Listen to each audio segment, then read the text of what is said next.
السلام علیکم دوستو، میں ہوں محمد حیات اور آپ دیکھ رہے ہیں الحیات وائس یوٹیوب چینل۔ دوستو، آج میں آپ کے سامنے ایک بہت ہی ضروری ٹاپک پر بات کرنے کی کوشش کروں گا۔ آپ کے سامنے میں ایسے ٹاپکس کے اوپر بات کرتا تو نہیں ہوں، ایسی چیزوں کے اوپر بات نہیں کرتا، لیکن یہ بہت ضروری تھی، اس لیے آپ کے سامنے لے کر آیا ہوں۔ آپ لوگ جاوید احمد گامدی صاحب کے نام سے یقیناً بخوبی واقف ہوں گے۔ مذہبی اسکالر ہیں اور مختلف ٹی وی چینلز پر آتے رہتے ہیں۔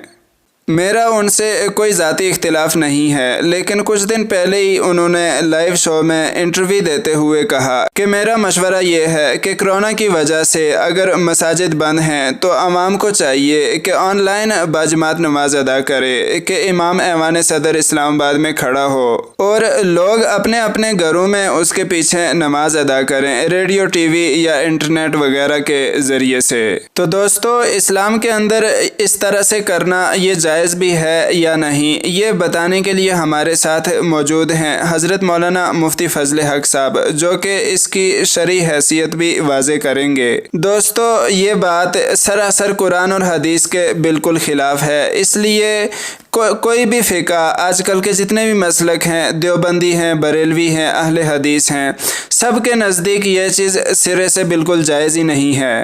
تو ایک عام مسلمان کے ذہن میں بھی پہلا سوال تو یہ اٹھتا ہے کہ جس کے پاس ریڈیو، ٹی وی، موبائل وغیرہ نہ ہو، اس کے لیے تو بقول جاوید احمد گامدی صاحب کے نظریے کے کہ اس کے لیے تو نماز بالکل معاف ہے۔ دوسری بات کہ کسی بھی سگنل کے ایشو کی وجہ سے یا سروس کا ایشو آ رہا ہے یا کوئی بھی وجہ ہو سکتی ہے، سگنل ڈراپ ہو جائیں یا بجلی نہ ہو، اسلام آباد کے اندر کھڑا امام وہ اپنی نماز پوری کر لے اور ادھر لوگوں کو پتہ ہی نہ چلے کہ امام ابھی کس رکعت کے اندر ہے، وہ کتنی نماز پڑھ چکا ہے۔ یہ کیسے پتہ چلے گا نماز کے اندر؟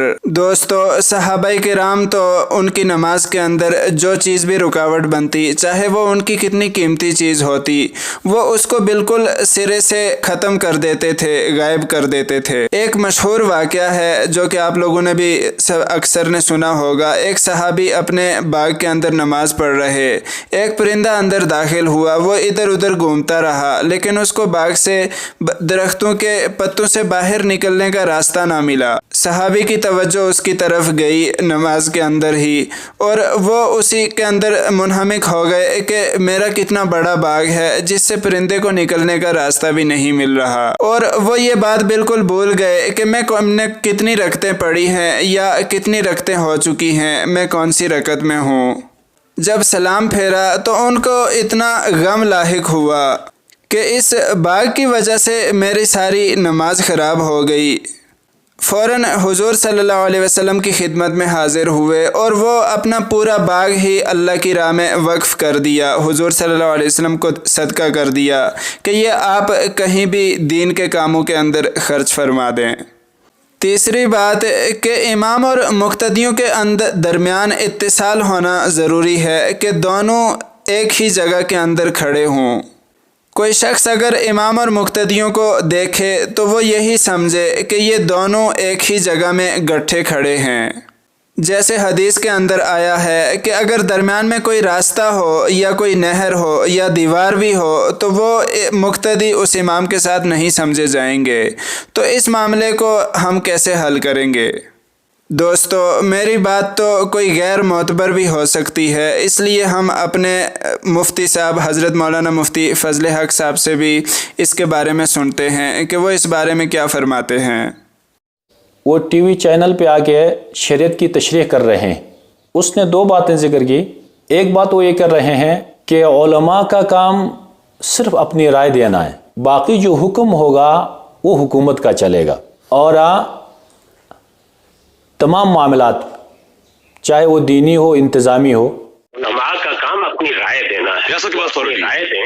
آخر میں مسلمانوں کا یا کسی بھی قوم کا جو اجتماعی نظم ہے اسی کو فیصلہ کرنا ہے، اور بعض موقعوں پر وہ فیصلہ غلط بھی ہو سکتا ہے، اس سے کوئی فرق نہیں پڑتا۔ اور دوسرا اس نے یہ کہا کہ آج کل کی جو صورتحال ہے اس میں آن لائن امامت کروائی جائے۔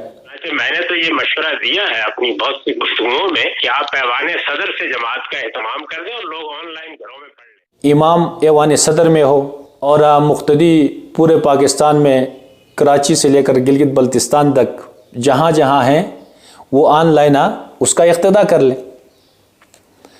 اب اگر ان دونوں باتوں کو دیکھا جائے، یہ دونوں باتیں قرآن و سنت کے خلاف، شریعت کے خلاف باتیں کی۔ پہلی بات اس نے قرآن کی آیت سے لی، اطیعوا اللہ و اطیعوا الرسول و اولی الامر منکم۔ اس آیت کا مقصد یہ ہے کہ یہ جو معاملات ہیں، امور دو طرح کے ہوتے ہیں۔ ایک تشریعی امور ہیں، شریعت کے متعلقہ امور ہیں کہ کون سی چیز جائز ہے، کون سی ناجائز ہے، کون سی حلال ہے، کون سی حرام ہے۔ اور دوسرے انتظامی امور۔ تو جو شرعی امور ہیں وہاں پہ علماء کی بات چلے گی، علماء کا حکم چلے گا۔ البتہ انتظامی امور میں وہاں حکومت کا حکم ماننا یہ لازم ہے۔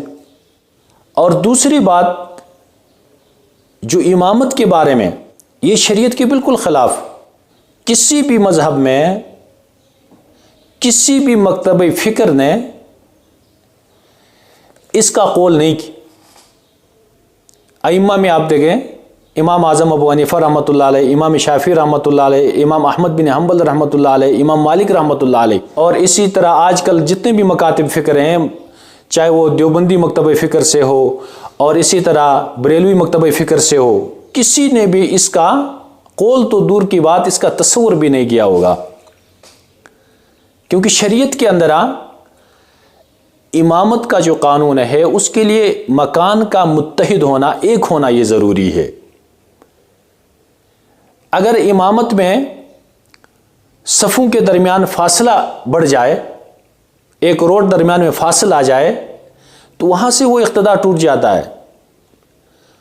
تو کیسے یہ امامت ہو سکتی ہے کہ وہ اسلام آباد میں بیٹھا ہوا ہے، دوسرا کراچی میں بیٹھا ہوا ہے؟